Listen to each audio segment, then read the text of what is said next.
So I'm using the blue board just to give you more visual when I work with the floor.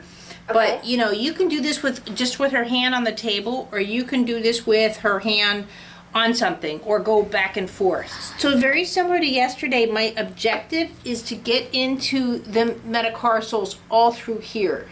Okay. Now Frank is not as responding as I'd like him to be, if I move these around.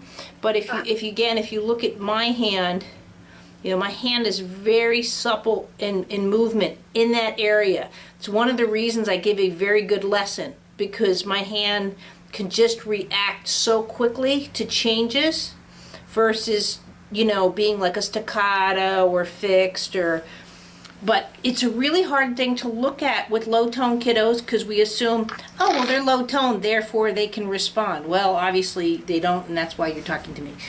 So they still need the organization, or that's when that guy rubbed my ankle in class and said I didn't need anything. But anybody still needs this organization, whether you're a concert pianist to a lab technician to a kiddo. And this is something you can do great with babies as well as Ariana, or especially like again when they're sleeping. You can do this, but as I have here in the elbow, and even though the elbow, like we were talking about yesterday, is considered a hinge joint like the knee, it still reflects off of the wrist. So if I'm here, my elbow, even though if it was truly hinged, I couldn't go side to side. But because it can handle the changes in momentum and movement, I'm trying to say motions and movement at the same time, through the wrist and through the shoulder, is just a limited example. I'm getting movement from my chest, my pelvis, my toes, all through my elbow. And this is feeding, so if I want to feed, I need that movement and that coordination. Mm-hmm. So I'm just going in here, and literally what I'm doing is that counterbalance. So as I'm pressing in, let's say to the right side of the hand or the pinky area, then I'm stressing a little bit the elbow to the left of the hand. Does that make sense? Oh, you're countering right now. I'm countering. I always like to counter. You can do same.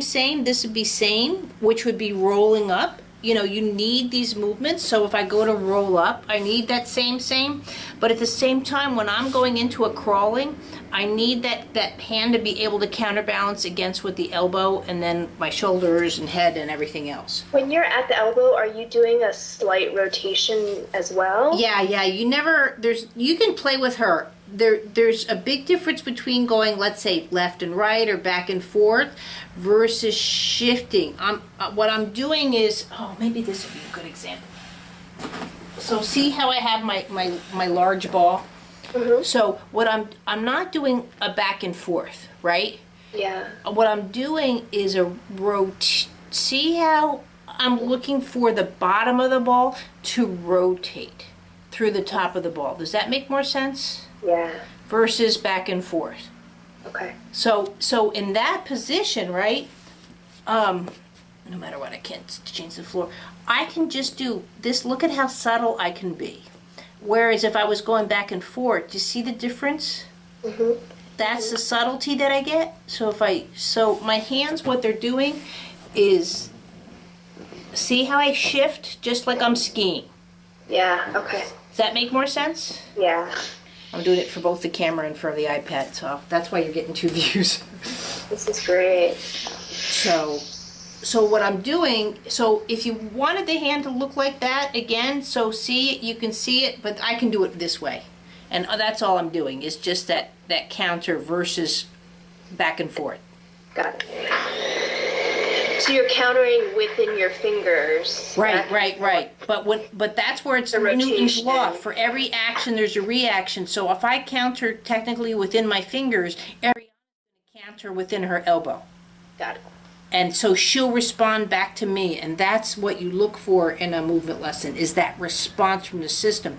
Now, if I'm doing a counter, and no matter what, her system just wants to fall, then she's not even ready for counterbalance, and I have to just go back to bringing the arm down, maybe supporting it underneath, and really go back to that level of countering. Okay. Because in this level, with the system being propped, then I'm not going to get that fall. So, but if she's tired, she might be in fall tonight, whereas today she's fine and just reaching all around.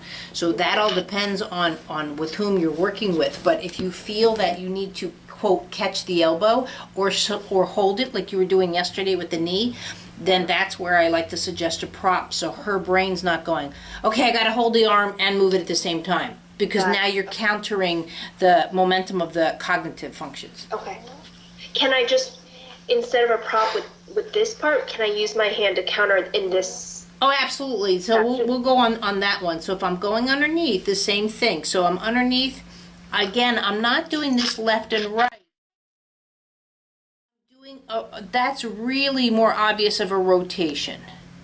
So here, like with the ball, so the rotation is more like this versus a left and right.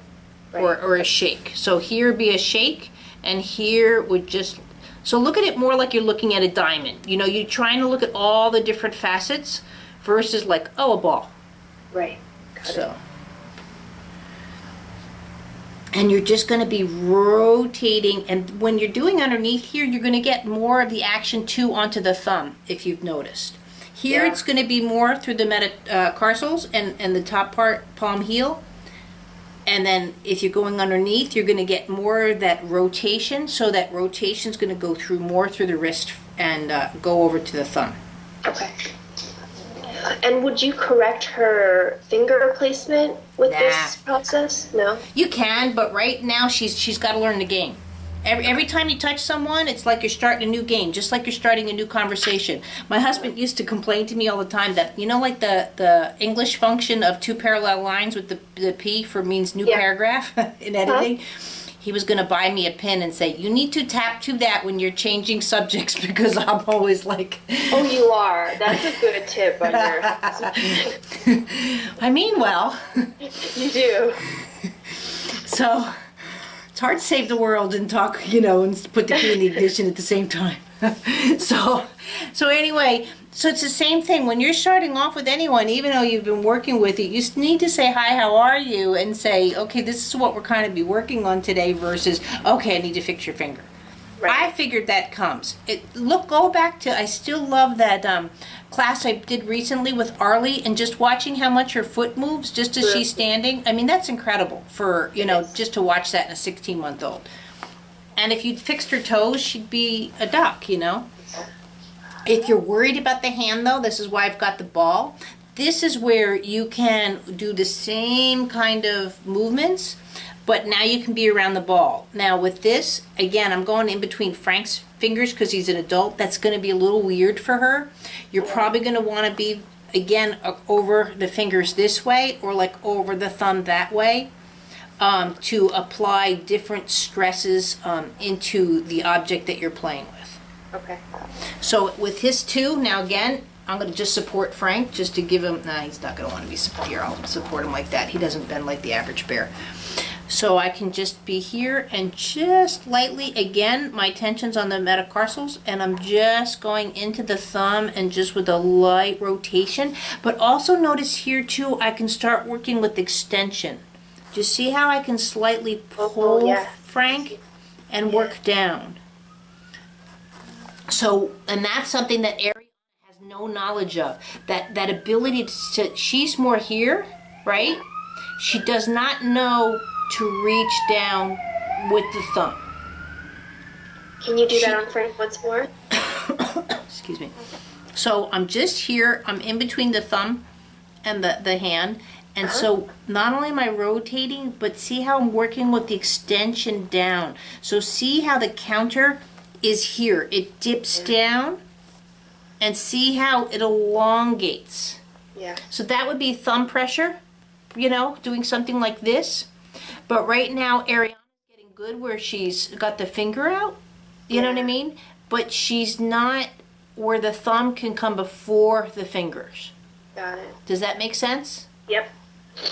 So, you know, you don't normally, like I said, grab with this, but that's how you can play with objects at a much more advanced level. And that's also the pencil. See how you would, they call pincer grip, but people think of pincer grip as just this, but you need that thumb to move before the fingers and after the fingers. And that's something she does not have in her vocabulary of movement. Again, it's not a fault when I say those things. It's just something that needs to be introduced in her brain. Because she's smart enough and she'll get it. Yeah. But does that make sense? It makes total sense. But see how I need that extension through the hand? Through here. Do you see that extension for bringing that thumb forward?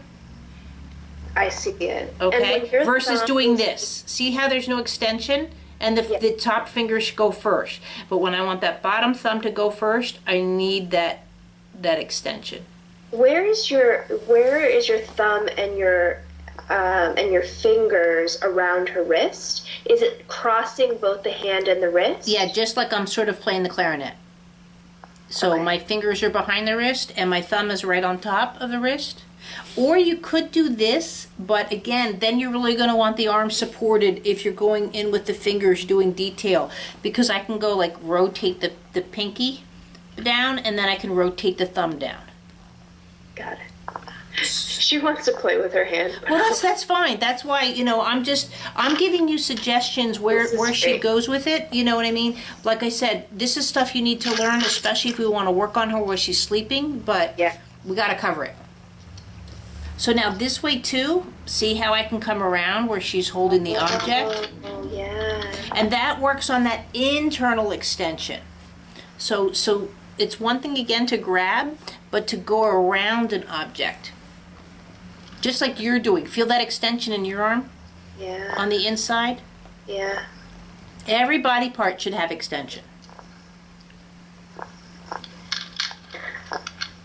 And what are you doing with your other hand near her? Supporting her elbow, but also I'm pushing down on the elbow so the arm can come around. Yeah. So I'm just here, and so I'm rotating the elbow, and then I can go into the ball this way, or I can go where the pressure is going from the elbow into the wrist into the ball. Mm-hmm. But I'm going to take out the ball now so I can work on just the floor for a little bit. Same thing what she was doing with the yesterday with the hands over the side. Uh-huh. Again, see how I have the wrist in an angle, awkward position. I'm not always working on a 90-degree angle. So what I'm doing here, though, is presenting pressure so it walks across her palm into more of an upright. So she's learning how to walk. See, walk with her hands versus just placing. Got it. So the rotation is through the back part of the palm of the hand.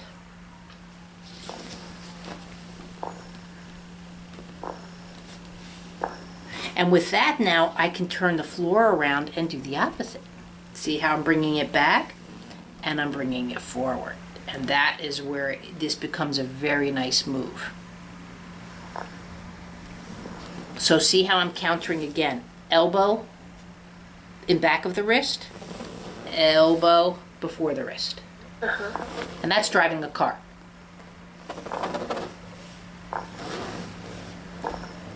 So you can bring it around, you can do all these, but my attention to detail is the organization from the elbow into the palm, but I'm just offering all sorts of different types of movements.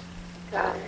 Now again, if someone has a staccato, that static in there, or again that fear of falling, I'll do the same thing, but I'll just break it down into a very gentle, where I'm bringing the elbow above the wrist and then below the wrist. Just a real gentle, very detailed. I can then come up the bicep a little bit. See how I'm sort of starting to walk up the arm?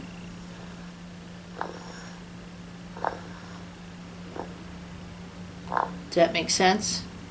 So if you're doing this and you're just playing and you notice an area of tension, I hang out. You just hang out. Yeah, I hang out. If I notice a tension, I'll try like 1 time, 2 times, 3 times. If I'm still getting that same conversation or response back, then that's when I usually do the complete opposite. So if I try 1 time, 2 times to bring that elbow towards me, and I'm getting, let's say, the shoulders very unresponsive or for whatever reason, then that's when I'll just turn around and roll and go forward.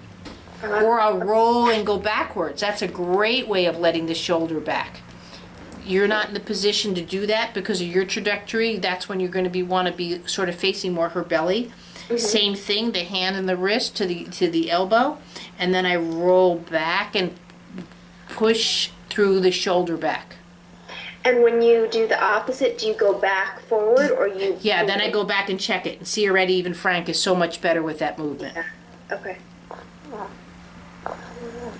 So you go opposite. Do you play with different? Could you just do different directions as well? Like Yeah. You can do, when I say opposite, like if you press down and you're not getting that feeling, well then I do going away. Or I go away where I'm pulling the shoulder here, or I go away where I'm pushing into the shoulder and going away from the hand. So the complexities really can start to change. Also what's really interesting, and this is where I am a freak show, and I think differently, that's where I might go, let's say, right underneath the jaw for a little bit. And with it, the wrist. And that's where I just would say, I wonder if this makes a difference, you know what I mean? Or I might go here to the pelvis and I still have my tension on the wrist, and I just go back into the pelvis and come back again, and then I go back and see if that made any difference. And already, I mean, like Frank's amazing. Like, look at the difference in how he moves. He's like a human sometimes when I touch him certain ways. Yeah. Does that make more sense? Yeah, it makes a lot of sense. I love the idea of involving other body parts, right, I think, and letting them communicate with one another. Right. Is that going to help? Chest too? With the chest too. Now again, I normally don't touch the sternum, so I'm not going to do like a flat palm. I'd rather do where you're across the sternum or like this, so you're distributing the weight. And same thing. Now I'm not going to push him back. I'm going to, and this is where he's not going to give me what I need. It's that I rotate like this. So I'm pushing him away, but I'm rotating that chest cavity here. But that's where I'm not going to get that kind of movement out of. So if you rotate the chest cavity in that direction, what are you doing with your other hand? I'm still on the wrist. Okay. And does it have to rotate counter or anything? Does it? It doesn't. It doesn't have to rotate counter, but when I push away, myself naturally, I'm going to push away just like I'm throwing a punch in karate. I'm going to push away where it counters my own rotation. So yeah, I can go the other way. But that's a little awkward, but that's that pelvis. So if you're going that way, but naturally I'm going to want to go first where my fingers are going to turn into my own sternum or reflect that. But yeah, if you turn away, that's where you're going to get more pelvic activity. And if you turn this way, you're going to get more of the upper neck activity. So it all depends on what you're trying to get out of it. And so your hands are on the wrist, but what are they doing while you're doing this rotation in the chest? Just sort of stabilizing and just making light movements. So I'll lightly push into the wrist as I'm pushing away on the chest. Okay. And then again, I can go back and do this complete little detailed stuff, and just it looks like I'm hardly doing anything. Because at this point too, you should start feeling that, and actually Frank's are doing it a little bit, where the metatarsals are starting to go up. So let's see if you can see it more in my hand. So here you're sort of doing the wrist down, right? But all of a sudden if you go down just like a half an inch, see how my hand can actually bend up. Yeah. And that's, again, you're not going to get out of most people, but also not only is it bending up, but here, let me move the floor up a little bit. Not only does my hand bend up, but I counterbalance. See how I counter? Mm-hmm. So, these are just all qualities. But see, what it's interesting is I can make that happen. Most people would have to sort of do a movement to force it to happen. But I can actually play with that quite well. And I can do circles. See how most people do that pelvic clock? Uh-huh. I can do it all through my hands. Do you see that with the circles? Yeah. So I can see in all directions. See how the circle works? Yes. But again, that's stuff to work on yourself in relationship to how you give a lesson. Okay. So where I'm going to go now with this And I'm going to see if I'm propped well enough so the cameras pick it up. But if not, let me know. I'll move the iPad. Coming underneath the head, just up at the back of the temple, and pushing on just that little bit. You see it? That's it. So I press through the hand to the floor, through the elbow. So that's what my right hand's doing. And at the same time, I'm just initiating that head response in relationship to the hand. Okay. And that is just the foreshadowing of getting up onto all fours. Got it. And is this a simple lift, or am I It's not going to be a simple lift because of the way her head is shaped and organized. So that can be a yes or no question. On a lot of people, it can be a simple lift, sort of what I'm doing with Frank. If you're not sure, I put the arm down for a second. I'm right here on the chest cavity, as well as underneath the head, and I just start to stimulate. So again, when I pull on the chest cavity, it's still, again, with that rotation versus just a pull. But I'm looking for that initial of getting up. Now, if someone has difficulty with that, I did this similar to you where you're lying on your back, but I'll go in now with Frank. He's easy because his spine's exposed. But I'll go into the waist and push down on the waist where I'm lifting on the head. So that spine at least gets that initiation that it needs to start to sway. So again, that counterbalance. The spine goes down where the head goes up. Got it. If the spine wants to stay straight, then the head's just going to get stuck, and the child or whoever loses the ability to get up. And just from those little bits, again, you just go back and just see how the hand is responding over the ball. Now, what's interesting, if the hand is doing well with this, you can put the ball into the wrist itself, right? And you can come behind, and your one thumb actually starts to go in between the ulna and the radius. Why you're in between the thumb. And what this starts to do, and it allows that thumb to learn how to work around the wrist in this way versus just this way. So this is a basic reflex pattern, as you know, right? That pincer, whatever. And this is being able to move that thumb. Okay. So again, I'm in between the thumb. And with her, since she's tiny, you know what I mean? Being in between the thumb might just be like this. Versus actually in the hand of the thumb. So it all depends on where she's comfortable at. And you might, like I said, like this better. See, I'm to Frank's solar plexus. You're to her feet. So you're going to be getting different trajectories. I'm not saying it's a bad position to be in. I'm just saying that your position are going to affect the movements differently. Meaning that it's going to be a different type of lesson.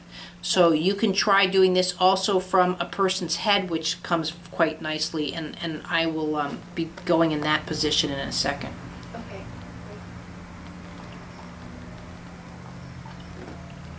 So now here, hand still on the ball, and now I'm more towards the upper part of the lower arm. And the hold of this is really like you're holding a stem of a flower, a very gentle.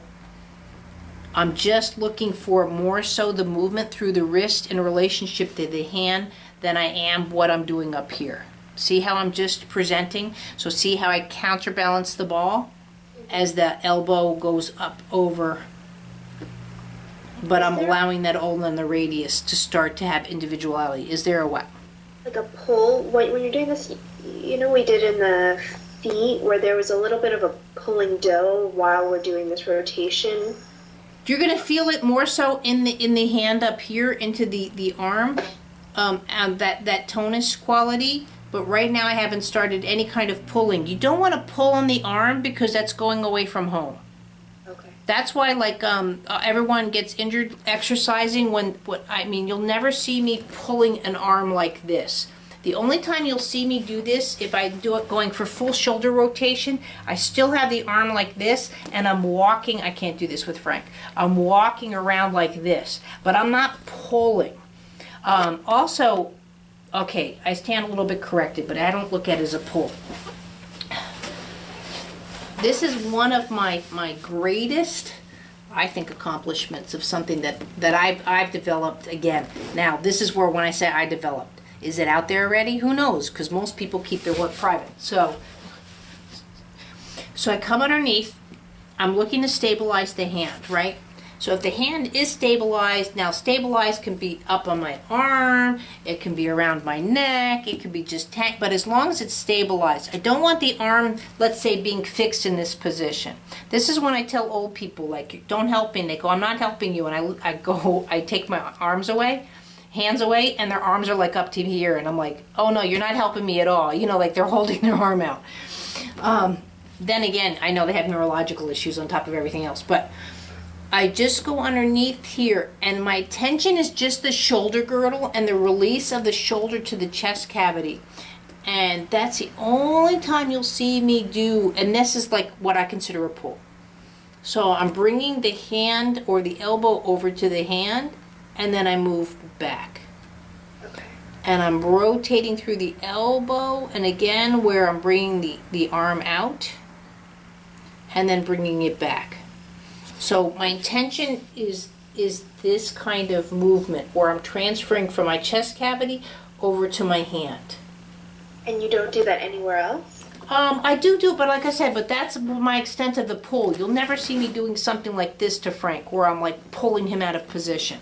So I've seen you do it with her feet, is that you will have her ankle, right, and foot, and you kind of do this. Oh, what I'm looking for is that extension, just like I was showing you in the thumb. Yeah, so you consider that a pull? So I'll do it this way. Let me move this camera a bit. So what I'll do is work on the bones actually bending through here. You can't see it happening, and so it might, I guess, can be considered a pull, but I'm looking for the movement of the hands around the ball. So if I'm just right here and I'm just bringing the hand around the ball, because again, most people have a very immature grip. They just want to grab this. So the same thing if this is the foot, where I'm looking for the heel to extend down. So here, if the ball is this far away and I'm looking for extension, I'm looking for the arm almost like it's going to grow and extend down to the ball versus this. You know, and that's what most kids do, especially if they're special needs, that this stays very rigid or fixed. So this you'll get with CP or like this and fixed, and they'll just try and grab onto something, and it's very hard to do a pencil. So I'm looking for the opposite. I really learned that working with a 12-year-old ice skater, and he was having trouble landing the double axles. And I realized the his heel was falling. And so he was falling on the ice. So he had to learn a much more controlled, where the heel comes down to the floor. Okay. So it's just another way of doing something, but it's a more sophisticated way.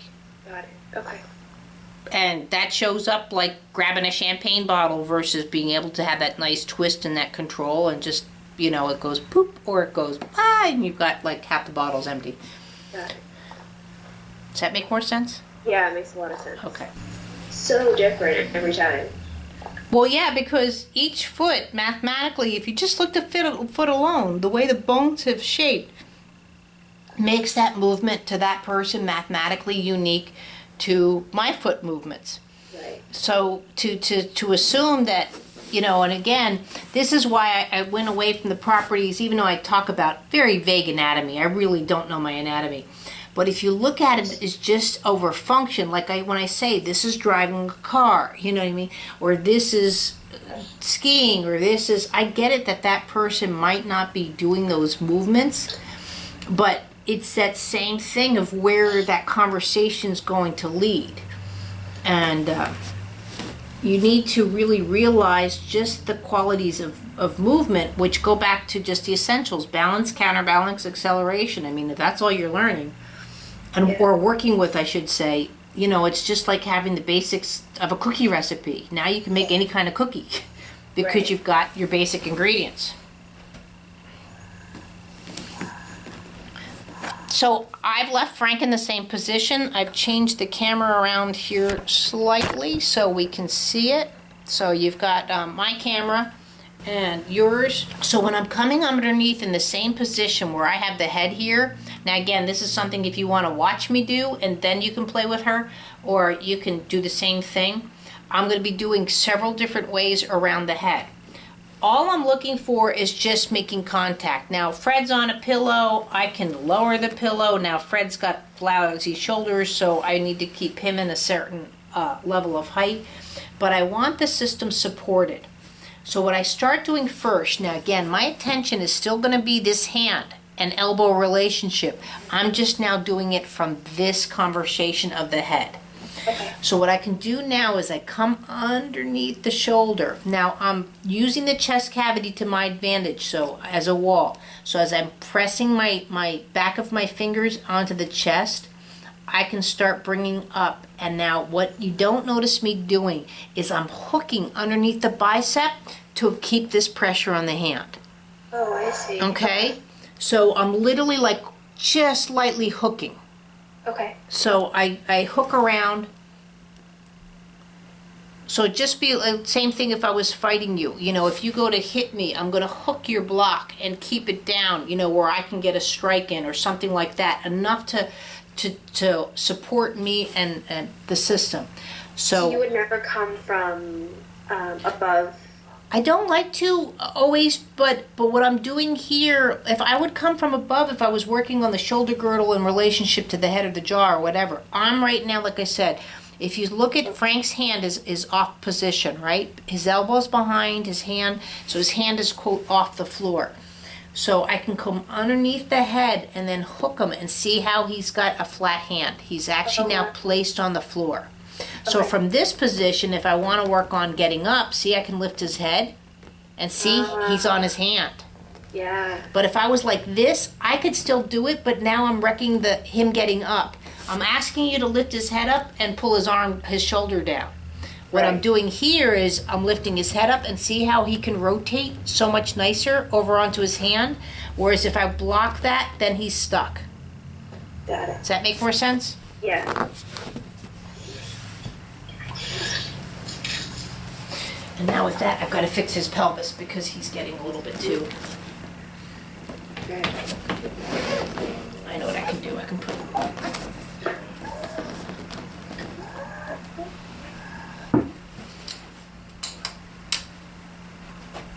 Yeah.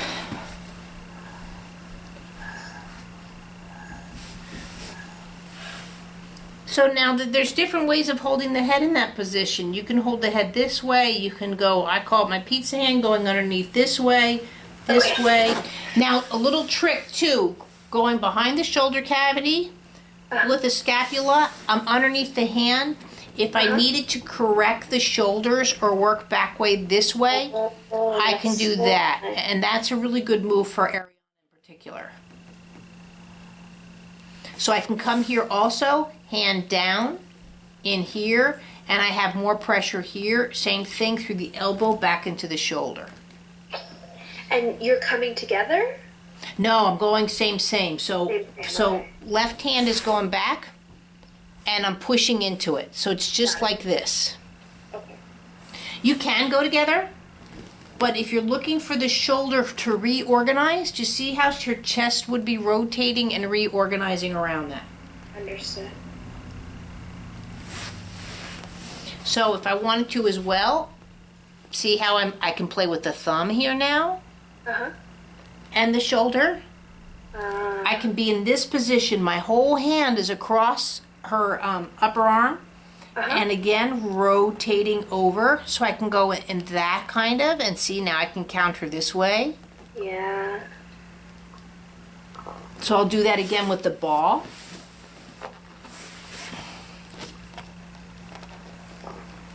here. And see, I can do with the ball and play. Yeah. See, there you can go with that nice pull and extension. But see how I have her chest cavity? So she's not just toppling over and fall. Right. So that would be if she's reaching and you're working that way. Okay. That way too, see, you can do here. And now this way she can be pushing away through the elbow. This is where I really like to use my face. Where you see me doing where the pushing this way. You know, against your face and stuff. So that becomes a play toy. But I just don't like to have the ball here per se and then try and do the head work because the ball is too unstable. This is where I like to do the floor. This is also where too you can be like two tag team where she can be pushing Kelly away type thing, or you're after playing and you can be here with the head and just guiding that playfulness. So what are the other variations in terms of head movement and direction, and what can we do? Well, this can go completely further. So you're here on the elbow, and now you can totally bring the head up. Oh, wow. So see, but now she's got support. Yeah. So now from here, I can go all the way to the elbow. And now I've got to, again, watch that head support with her. So I'm probably going to be like right here underneath. Okay. I can come underneath the shoulder then with my left hand.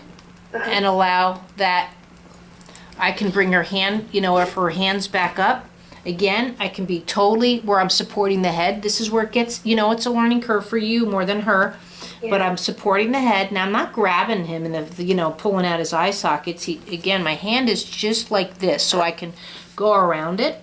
Yeah. And I'm just working on going over to the hand. See, I've hooked the bicep. See how my fingers are hooking? I'm lifting underneath her neck, and that's the only thing you've got to watch, that trach. Oh, wow. So that's where all that goes. So what you were just doing, can you help her onto all fours that way? Right. Well, the thing is with all fours is she needs to know how to do it from the knees up to the head and also from the hands down to the knees. And she's not there yet. Well, I'm just saying, the counterbalance in the body goes this way as well as side to side. Yeah. Or angle to angle. And that's what people don't understand. So, and this is where, like I was showing you, how I can do these pelvic clocks with my hand. Where that comes in handy is like this. So when I'm holding a head, you know what I mean? Now my vestibular system is just that much more to guide that head around, that this becomes almost like a floating carpet.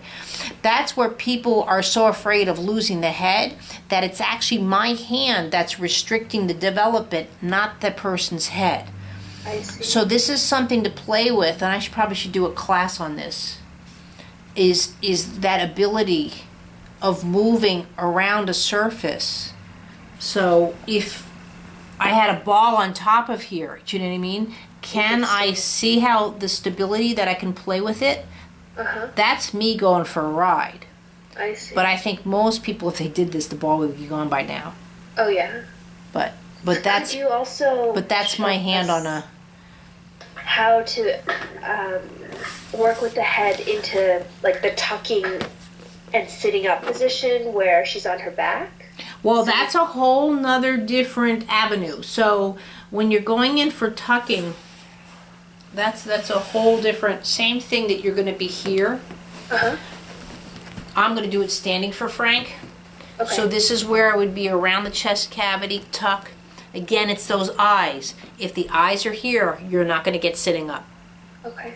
Now, her eyes look down, so that's not a problem. But this is where you want the dangly or something, that they're shooting at. I rotate here. My hand is here. I'm going to rotate that chest cavity. Rotate onto the elbows and start bringing up. Okay. And this where, too, you can start introducing where the elbow comes underneath. And again, where you're looking down, and then you're looking up.